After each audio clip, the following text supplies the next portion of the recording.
19 past the hour. I want to get to America's crime crisis now, and experts are saying that policies designed to bring racial equity to the justice system are actually backfiring. Here to talk about it, Leo Terrell, who's normally in L.A. He's in New York this week. Glad to be here. Hey, you're even better in person, okay? Thank you very much. So, Leo, nice to see you. So the story is that progressive leaders have adopted these policies they thought would go to better racial equity. And apparently, based on this reporting, they've backfired. Is that the case? And if so, why? Oh, thank you for that question. Yes, they have backfired. Why? Because there is a false assumption that a systemic racist policy exists in these cities. I beg both of you, when you hear someone use that term, systemic racism, challenge them. Where is it? You look at the Democratic cities, LA, Chicago, New York. You have people of color running these cities. Who's the boogeyman? Who's implementing these systemic policies? You have minority police chiefs, minority DAs, minority mayors. So where is the systemic racism? That is a false narrative to basically do what I call backdoor reparations and have these policies. And they're backfiring because look who's being harmed. You can play a Fox video montage of the people who are being attacked and the people who are the suspects. And here's the truth. And it's not racist. There are a lot of people of color who are committing these crimes against people of color. Right. That's hard to say, but that's the honest truth. That's Chicago. That is Chicago. And look at Chicago, Bill. You got a black mayor, a black police chief. So I beg you, I beg everyone who's on Fox, whoever uses that term, where is it? Give me the first and last name of the person. Here in New York, we want our new mayor African American. We want him to do well. Yes. And we want him to speak truth to power. Yes. Do you think he is doing that? No.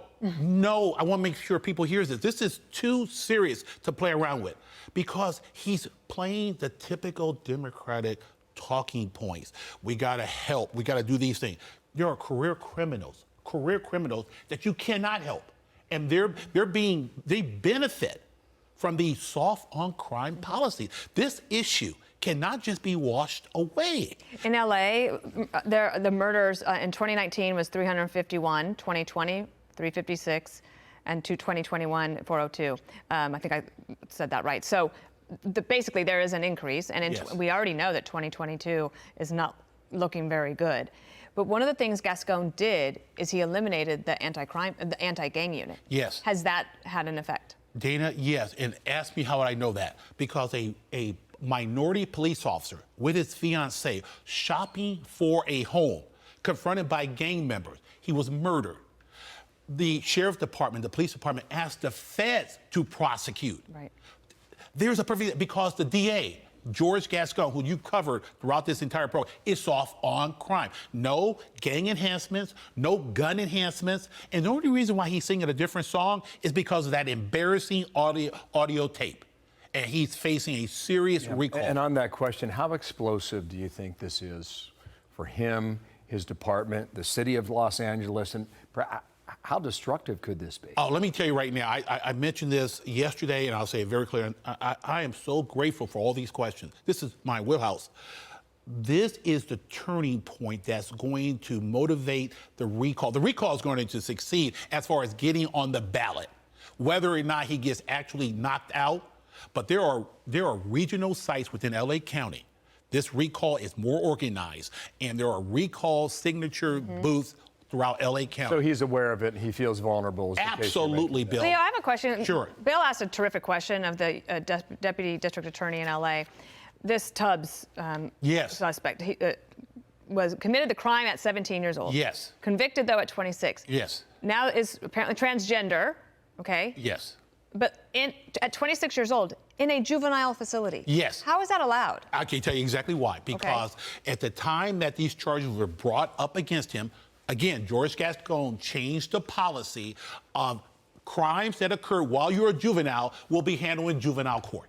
But how can you have a 26-year-old adult man or woman in a juvenile facility? Isn't that dangerous? Well, it is dangerous. And so you make, and you heard that audio. They give him a sentence, how many days he served in juvenile detention center, if he's isolated, and he's probably getting good time, and he's out quickly. But that's a George Gascon policy, Dana. I mean, but he was a predator. Yes, and he was laughing about it. Yeah. And so that tells you. But how can you serve time in a juvenile facility as a 26-year-old adult as a predator? Well, Bill, Dana, the career criminals are gaming the system. They know how to play it. Yeah. That's why when we're talking about reforms, they're laughing. Yeah. I'm talking about the career criminals, the people who you've had on these shows who have committed crimes 20, 30, 40 times. You cannot help them with these soft on crime reforms. Okay.